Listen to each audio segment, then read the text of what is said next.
Hello friends, how are you all? I hope you will be great. So welcome back to my channel English Character. दोस्तों आज की इस video में हम सीखने वाले हैं वर्ग 2 सिलेबस से आने वाला unit number 16 chapter number 3 Francis Bacon का लिखा हुआ एसे ऑफ स्टडीज, राइट? तो ये चैप्टर आपके वर्ग 2 सिलेबस इंग्लिश मैथ्स में आने वाला, right? So we are going to cover MCQ based on this essay along with the explanation of the summary of this essay as well, right? So आपकी overall जो preparation है वो हो जाती है, right? And before that, if you haven't subscribed me, then don't forget to subscribe me because I am just struggling to gain the subscribers and the views as well. So आपकी responsibility बनती है कि मुझे enthusiasm they, energy they, that I brings up in the videos for you and keep supporting me like this. So without any further delay, let's jump on the explanation of the summary first. तो friends, as you can see on the screen, Francis Bacon का लिखा हुआ एसे of studies को हम summarise करने वाले हैं. So without any further delay let's give it a start. तो Francis Bacon essay of studies explore the importance, benefits and proper use of studies in human life. तो फ्रांसिस बेकन जो है of studies यानी कि पढ़ाई से संबंधित है ना, वो उसकी इंपॉर्टेंस बताते हैं, उसके लाभ बेनिफिट्स बताते हैं एंड प्रॉपर यूज यानी कि सही सलीका, सही तरीका बताते हैं स्टडीज का इन ह्यूमन लाइफ, यानी कि मानव जीवन में कितना इंपॉर्टेंट स्टडीज उसके बारे में वो चर्चा करते हैं अपने एसे के अंदर. He discusses how studies shape character, और वो ये भी चर्चा करते हैं कि स्टडीज यानी पढ़ाई जो है वो किस तरीके से हमारे चरित्र को शेप देती है, रूप देती है. इंप्रूव जजमेंट, हमारे जजमेंट को इंप्रूव करती है, सुधारती है. एंड एनहांस प्रैक्टिकल विजडम, यानी कि अपने बुद्धि विवेक को भी एनहांस करती है, यानी कि बढ़ाती है, अपने स्तर को, बुद्धि और विवेक के स्तर को बढ़ाती है. तो फ्रांसिस बेकन ने अपने इस एसे के अंदर कुछ मुद्दों को रखा है.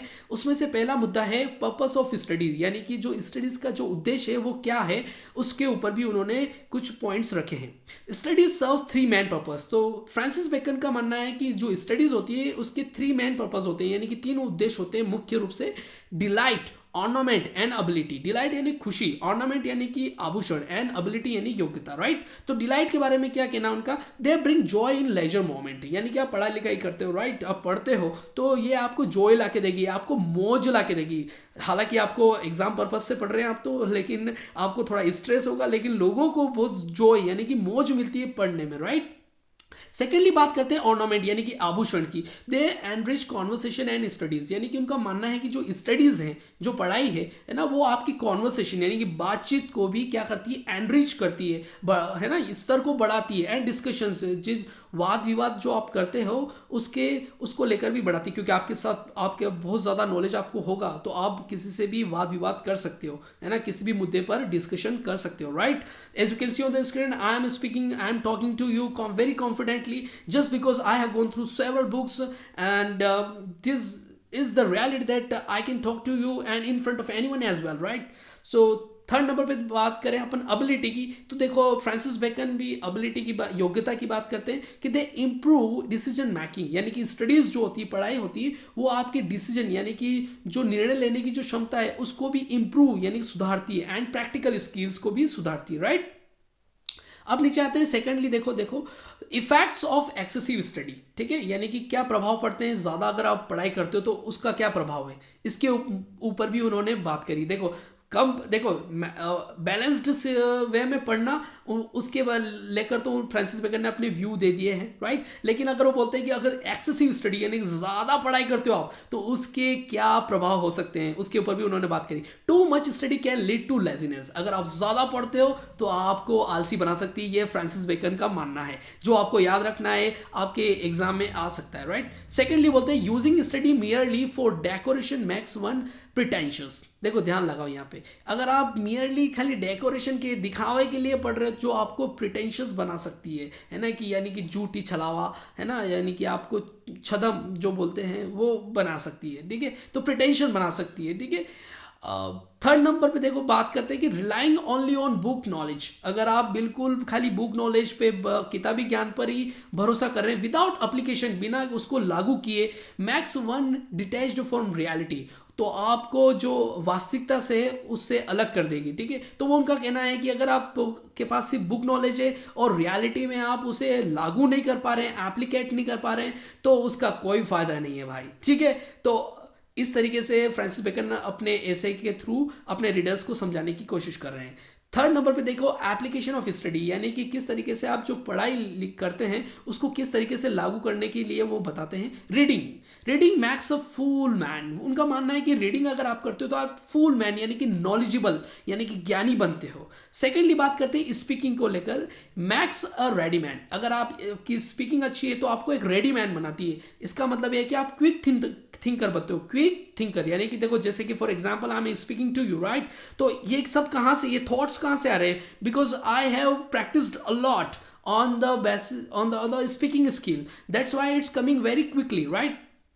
इसीलिए लगातार मेरे मुंह से स्पीच बन रहा है राइट, तो मैं अच्छा थिंकर बन चुका हूं राइट। तो ये उनका मानना है कि स्पीकिंग जो है वो रेडी मैन बनाती है। एंड थर्ड नंबर पे आता है writing makes an exact man यानी precise and clear in thoughts, यानी कि आपके जो विचार है बिल्कुल एकदम साफ और शुद्ध रहेंगे, है ना। तो राइटिंग करने से आपके विचार जो हैं आपको एक एग्जैक्ट मैन बनाती है ना, ठीक है, आपके विचारों एकदम शुद्ध होते हैं, ठीक है ओके। फोर्थ नंबर पे बात करें तो उन्होंने इस मुद्दे पे बात करी है डिफरेंट टाइप्स ऑफ बुक्स पे बात करी है ना, किस तरीके की बुक्स है ना आपको इंप्रूव करती है, आपकी पर्सनालिटी को इंप्रूव करती है, आपके कैरेक्टर को शेप करती है, उस मुद्दे पर भी उन्होंने बात करी है। तो some books are to be tasted, वो कहते हैं कि some books are to be tasted, यानी कुछ बुक्स को तो खाली टेस्ट करना चाहिए यानी कि रीड इन पार्ट्स, यानी कि थोड़ी थोड़ी पढ़ लो उनको, ठीक है, थोड़ी थोड़ी करके पढ़ लो। फिर सेकेंडली क्या बोलते हैं, some are to be swallowed, यानी कि कुछ को निगलना चाहिए। निगलने का मतलब यहाँ पे देखो रीड कैजुअली, यानी कि कभी कभी पढ़ लो, है ना, ऐसे अक्सर पढ़ लो, ठीक है, ज़्यादा सीरियसली लेने की ज़रूरत नहीं है, ठीक है। तो उनका मानना है स्वेलोड यानी कि रीड कैजुअली। देखो इनके मीनिंग्स आपके एग्जाम में आ सकते हैं। तो स्वेलोड को उन्होंने किस तरीके का रेफरेंस देते हुए समझाया, रीड कैजुअली, ठीक है। तो स्वेलोड यानी रीड कैजुअली।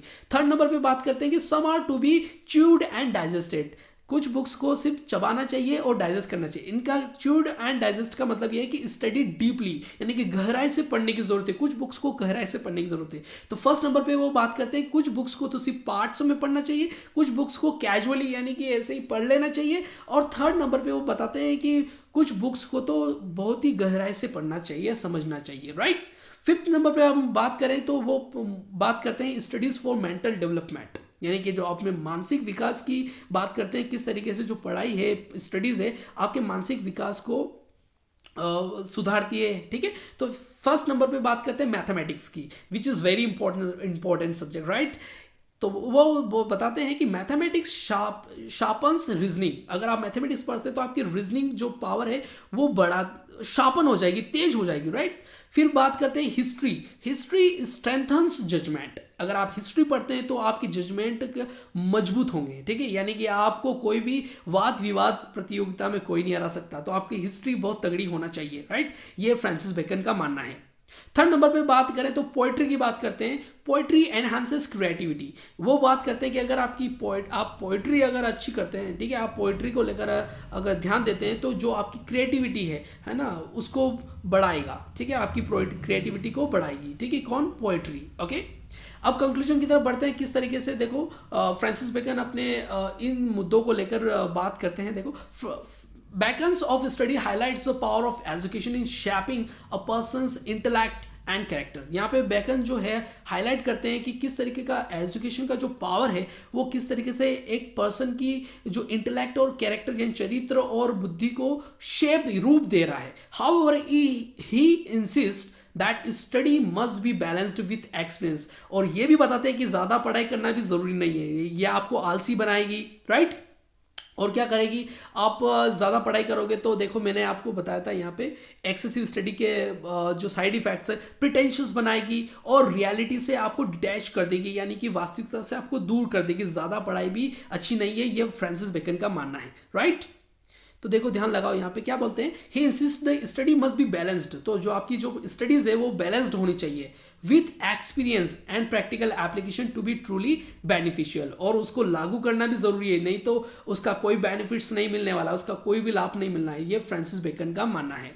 तो दोस्तों ये अपना एक्सप्लेनेशन हो गया है समरी का। So without any further delay let's jump on the MCQ based on this essay, यानी कि प्रारंभिक उद्देश्य क्या है स्टडी का, to gain wealth and fame, यानी कि संपत्ति पाना, यश पाना, फेम पाना, to delight ornament and ability, exactly 3 main purpose बताते फ्रांसिस बेकन ने, है ना, क्या थे वो, डिलाइट, ऑर्नामेंट एंड एबिलिटी, है ना, यानी कि खुशी मौज, है ना, ऑर्नामेंट आभूषण और एबिलिटी यानी क्षमता, ठीक है। तो इस मुद्दे पे उन्होंने बात करी थी जो कि प्राइमरी मुद्दा था, राइट, प्राइमरी उद्देश्य था, राइट।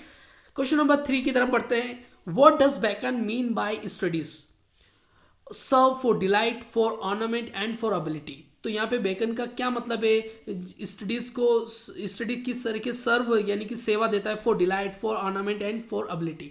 तो देखो studies are only for entertainment, नहीं, इसकी बात बिल्कुल नहीं करिए। Studies provide pleasure, improve communication, enhance judgement. Exactly, studies हमें क्या प्लेजर प्रदान करती है, यानी कि खुशी यानी कि मौज प्रदान करती है, इसकी जरूर बात करिए, ठीक है। इंप्रूव कम्युनिकेशन यानी कि अपनी बातचीत का जो तरीका होता है उसको सुधारती है, एग्जैक्टली, ये जरूर बात करिए। एंड एनहांस जजमेंट यानी कि अपने जजमेंट को भी बढ़ाती है, एनहांस करती है ना, तो इसको लेकर बात करिए। तो आपका राइट आंसर तो यही बन जाता है, option B is the right answer. बाकी सी और डी देखेंगे तो देखो यूजलेस इन प्रैक्टिकल लाइफ, ये बिल्कुल नहीं बोला उन्होंने कि स्टडीज यूजलेस है। फिर वो बोलते हैं कि जो स्टडीज होती है सिर्फ स्कॉलर्स के लिए है। देखो ये याद आपको रखने की जरूरत है कि स्कॉलर्स वो होते हैं जो विद्वान होते हैं, स्कॉलर्स यानी विद्वान जो कॉलेज में होते हैं उनको स्कॉलर्स बोला जाता है, ठीक है। बाकी हम 12th तक तो क्या होते हैं, स्टूडेंट्स होते हैं, राइट। क्वेश्चन नंबर 4 की तरफ पढ़ते हैं। What does Bacon say about the use of studies in privateness and retiring. तो बेकन का क्या कहना है यूज ऑफ स्टडीज को लेकर इन प्राइवेटनेस एंड रिटायरिंग। तो they are useless, they provide delight and relaxation, they are only for public display, they are harmful to health. तो उनका मानना है कि they provide delight and relaxation, है ना। प्राइवेटनेस एंड रिटायरिंग जो यूज ऑफ स्टडीज है ना, यूज ऑफ स्टडीज का जो है प्राइवेटनेस और रिटायरिंग में यूज है ना, यानी कि प्रयोग है, उपयोग है ना, वो डिलाइट और रिलैक्सेशन देता है अपने को, राइट। जब अपन बूढ़े हो जाते हैं, बैठे रहते हैं चेयर पे, कुछ नहीं, रिटायर हो जाते हैं, तो फिर क्या करते हैं, बुक्स पढ़ते हैं, जो अपने को क्या देता है, एक रिलैक्सेशन देता है। ये फ्रांसिस बेकन का मानना है। क्वेश्चन नंबर 5 की तरफ बढ़ते हैं। What does Bacon mean by studies serve for ornament in conversation. Bacon का क्या मतलब है कि स्टडी जो है वो हमें फॉर ऑर्नामेंट इन कॉन्वर्सेशन यानी कि एक आभूषण की तरह बातचीत में प्रयोग किया जाता है ना। स्टडीज हमें इस तरीके से एनहांस करती है ना, आभूषण की तरह। तो देखो पहला ऑप्शन है दे मैक वन अपीयर वेल्दी, यानी कि जब आप कॉन्वर्सेशन बातचीत करते हो, जब आपने बहुत सारी पढ़ाई की होती है तो आप वेल्दी लगते हो बातचीत में, नहीं ऐसा तो नहीं बताया, यानी कि आप अमीर लगते हो, नहीं। They improve one's ability to speak eloquently, है ना। तो वो बोलते हैं कि ये जो बातचीत में जो है स्टडीज आपकी इंप्रूव यानी कि आपको सुधार करती है, आपकी क्षमता को सुधार करती है टू स्पीक इलोक्वेंटली, यानी कि बहुत सुंदर तरीके से। इलोक्वेंटली मीन्स बहुत सुंदर, वेरी ब्यूटीफुली, ठीक है। तो B is the right answer. और सी और डी का देखें तो देखो यहाँ पे क्या लिखा हुआ कि एकेडमिक पर्पस के लिए सिर्फ स्टडीज का यूज हुआ है ना, नहीं। They are unnecessary in social settings, नहीं, इसकी भी बिल्कुल बात नहीं करें। तो B is the right answer. Question number 6 की तरफ बढ़ते हैं। What is Bacon say about the role of studies in judgement and disposition of business. तो बेकन का क्या कहना है कि जो पढ़ाई का जो भूमिका है, पढ़ाई की जो भूमिका है वो जजमेंट में किस तरीके से और डिस्पोजिशन ऑफ बिजनेस में कैसे है। दे आर इरेलीवेंट, नहीं, इन्होंने ऐसा नहीं बोला है कि स्टडीज़ की जो है ना बिल्कुल भी कोई भूमिका नहीं है ना, इरेलीवेंट है। They enhance decision making and practical experience, they make one lazy, they are only for theoretical knowledge. तो B is the right answer. They enhance decision making यानी कि निर्णय लेने की क्षमता को आपको बढ़ाती है। अगर आपकी पढ़ाई अच्छी है तो आपका पढ़ाई की भूमिका को उन्होंने बताया कि निर्णय लेने की क्षमता को आपको बढ़ाता है और प्रैक्टिकल स्किल्स को भी बढ़ाता है, ठीक है। क्वेश्चन नंबर 7 की तरफ बढ़ते हैं। What does Bacon say about expert man? Expert man के बारे में उनका क्या कहना है। They are better than educated men. They can execute but lack the ability to judge. They are the most learned. They are useless in practical life. तो B is the right answer. They can execute यानी कि कोई भी काम वो कर सकते हैं but lack the ability to judge. लेकिन उनमें एक कमी पाई जाती है, एक क्षमता पाई एक क्षमता की कमी पाई जाती है, वो जजमेंट की। जज नहीं कर पाते किसी को वो। तो एक्सपर्ट मैन किसी को जज नहीं कर पाते, ये उनकी कमी को दर्शाता है। फ्रांसिस बेकन का ये ऐसा मानना है। लेकिन वो कोई भी काम एग्जीक्यूट यानी कि पूरी तरीके से कर लेते हैं, ये फ्रांसिस बेकन का मानना है, ठीक है। एक्सपर्ट मैन कोई भी काम अच्छे तरीके से कर लेते हैं। क्वेश्चन नंबर 8 की तरफ बढ़ते हैं। What does Bacon say about learned man, यानी कि सीखा हुआ जो इंसान होता है, जो आदमी होता है, उसके बारे में फ्रांसिस बेकन का क्या मानना है। They are better than practical men. They can judge but lack practical skills. They are useless in society. They are only good for teaching. तो यहाँ पे राइट आंसर बनता है आपका दे कैन जज बट लेक प्रैक्टिकल एक्सपीरियंस। देखो वो किसी को भी जज कर लेते हैं, लेकिन आपको पता है कि एक्सपर्ट मैन जज नहीं कर पाते हैं, और लर्न मैन जो होता है वो जज कर लेता है, लेकिन उनमें एक चीज़ की कमी होती है, लेकनेस, लेक करते हैं वो, क्या लेक करते हैं, प्रैक्टिकल स्किल नहीं होते हैं उनके पास। ठीक है, किसके पास, लर्न मैन के पास। क्वेश्चन नंबर 9 की तरफ बढ़ते हैं। What does Bacon suggest about the balance between studies and experience. तो फ्रांसिस बेकन का जो सुझाव है कि बैलेंस के बारे में, यानी कि जो नाप तोल के बारे में है, किसके बीच में, स्टडीज और एक्सपीरियंस, यानी पढ़ाई लिखाई और जो अनुभव है ना। जैसे कि आप बहुत सारा पढ़ लिए हो तो ऐसा नहीं कि आप एक्सपीरियंस्ड हो गए, नहीं। एक्सपीरियंस्ड वो होता है जो प्रैक्टिकल लाइफ में अपन अप्लाई करते हैं, उसको एक्सपीरियंस होता है। तो फ्रांसिस बेकन का क्या सुझाव है इस बारे में, studies are more important than experience, experience is more important than studies, both studies and experience are necessary, neither studies nor experience is important। तो उनका मानना है फ्रांसिस बेकन का कि both studies and experience are necessary, दोनों ही जरूरी है, दोनों ही बैलेंस सिचुएशन में जरूरी है इन ह्यूमन लाइफ, है ना। मानव जीवन में दोनों ही बैलेंस सिचुएशन में होना जरूरी है, नेसेसरी है। क्वेश्चन नंबर 10 की तरफ बढ़ते हैं। What does Bacon say about too much study, यानी कि बहुत ज्यादा पढ़ाई करते हो, उसके बारे में फ्रांसिस बेकन का क्या मानना है। It leads to laziness, it is harmful and lead to affectation, it is the key to success, it is necessary for all। तो उनका मानना है कि इट इज हार्मफुल, ये बोल नुकसानदायक है अगर आप बहुत ज़्यादा स्टडी करते हो, एंड लीड्स टू अफेक्टेशन, ये जो कि आपको प्रभावित करेगी, बहुत ज़्यादा पढ़ाई करोगे तो आपको प्रभावित। Question number 11, what does Bacon say about craftsmen. Craftsmen के बारे में बेकन क्या कहते हैं। They are the most learn, यानी कि वो बहुत ज़्यादा सीखे हुए हैं। दे डिस्पाइस स्टडीज़, यानी कि वो पढ़ाई से घृणा करते हैं, नफरत करते हैं। They are better than scholars, यानी कि वो स्कॉलर से ज़्यादा बेहतरीन है। They are useless in practical life. तो राइट आंसर आपका बनता है दे डिस्पाइस स्टडीज़, यानी कि वो स्टडीज़ को नफरत करते हैं। क्राफ्टी मैन होते हैं वो स्टडीज़ को नफरत करते हैं, ये फ्रांसिस बेकन का मानना है। Question number 12, what does Bacon say about simple man. They admire studies but lack understanding. They are the most learned. They are better than scholars. They are useless in society। तो इसका right answer है they admire studies but lack understanding, यानी कि वो studies को admire यानी कि प्रशंसा तो करते हैं, लेकिन उनकी समझ इतनी कम है, यानी कि समझ उतनी नहीं है, कम है ना, कमी, उनकी समझ में कमी है ना, अंडरस्टैंडिंग में वो लैक करते हैं। क्वेश्चन नंबर 13 की तरफ बढ़ते हैं। What does Bacon say about wise man, यानी कि बुद्धिमान इंसान के बारे में, विवेकशील जो इंसान होता है उसके बारे में बेकन क्या कहते हैं। They use studies for practical purpose, they avoid studies, they are only interested in theoretical knowledge, they are lazy. तो इसका राइट आंसर है they use studies for practical purpose. Wise man जो होते हैं वो प्रैक्टिकल पर्पस के लिए he studies का यूज करते हैं। ओके, क्वेश्चन नंबर 14 की तरफ बढ़ते हैं। What does Bacon say about the role of reading in studies. जो बेकन है ना, वो रोल ऑफ रीडिंग यानी कि पढ़ने की जो भूमिका है ना स्टडीज के अंदर, उसके बारे में उनका क्या कहना है। It is the only way to gain knowledge, it should be done critically and selectively, it is unnecessary, it is harmful to the mind. तो इसका राइट आंसर है it should be done critically and selectively. Okay, जो role of reading है studies के अंदर, अब जो Francis bacon है उनका कहना है कि जो रीडिंग है ना वो आपको कैसे करनी चाहिए, critically and selectively. Okay, question number 15, what does Bacon say about reading to contradict, है ना। बेकन क्या कहते हैं रीडिंग टू कॉन्ट्राडिक्ट के बारे में। It is the best way to study, it is unnecessary, it is harmful, it is a sign of intelligence. तो यहाँ पे राइट आंसर बनता है इट इज़ अननेसेसरी, यानी कि रीडिंग टू कॉन्ट्राडिक्ट यानी किसी का विरोधाभास करना, किसी का मतलब कि विरोध करना, कॉन्ट्राडिक्शन होता है ना। तो यहाँ पे रीडिंग इसीलिए करें कि कॉन्ट्राडिक्शन कर सके, नहीं, ये अननेसेसरी होगा, ये बेकन का मानना है। क्वेश्चन नंबर 16 की तरफ बढ़ते हैं। What does Bacon say about reading to believe. आप विश्वास करने के लिए रीड करें, है ना। बेकन क्या कहते हैं इस बारे में। It is the best way to study, it is harmful, it is a sign of simplicity, it is unnecessary. तो राइट आंसर आपको बनता है it is a sign of simplicity. Okay, it is a sign of simplicity यानी कि सरलता की एक निशानी है। क्वेश्चन नंबर 17 की तरफ बढ़ते हैं। What does Bacon say about reading to find, talk and discover. Reading to find, talk and discover का मतलब क्या है यहाँ पे, बेकन का क्या मानना है। It is the best way to study, it is harmful, it is superficial, it is unnecessary. तो राइट आंसर आपका है it is superficial. Reading to find, talk and discourse, इसके बारे में बेकन से क्या कहते हैं कि इट इज सुपरफिशियल, है ना, ये बहुत ही सुपरफिशियल है।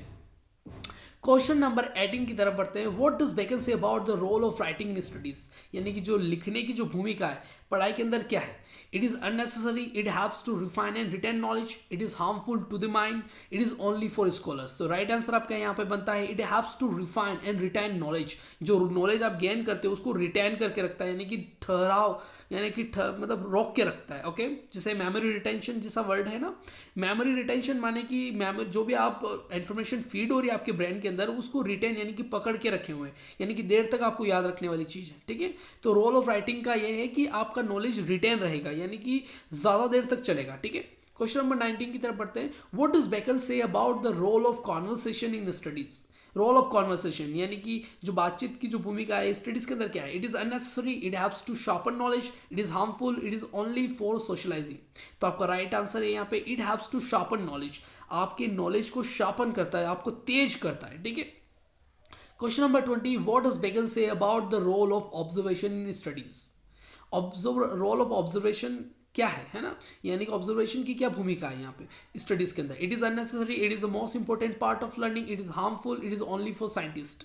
तो राइट आंसर है आपका it is the most important part of learning. Most important part of learning क्या है, role of observation. Okay, question number 21। What does Bacon say about history is man wise. यहाँ पे bacon क्या कहते हैं, history जो है आपको वाइज बनाती, बुद्धिमान बनाती। तो इस बारे में बेकन का क्या मानना है। They are unnecessary, they provide practical wisdom, they are harmful, they are only for historians. तो राइट आंसर यहाँ पे है दे प्रोवाइड प्रैक्टिकल विजडम, यानी कि जो पास्ट में हो चुका है उससे हमें सीख लेनी चाहिए और फ्यूचर में इस तरीके की कोई भी रिपीटेशंस ना हो मिस्टेक्स की। ओके, ये फ्रांसिस बेकन का मानना है, वो बताने की कोशिश कर रहे हैं अपने ऐसे के अंदर। Question number 22। What does Bacon say about poets witty, है ना। पोएट्स विटी के बारे में बेकन क्या कहते हैं। They are unnecessary, they enhance creativity and imagination, they are harmful, they are only for poets। तो राइट आंसर आपका यहाँ पे बनता है they enhance creativity and imagination। So this is how we complete the chapter written by Francis Bacon on of studies। Okay, so let's meet in another video. Till then, goodbye, take care, and thank you so much for watching this video till the end।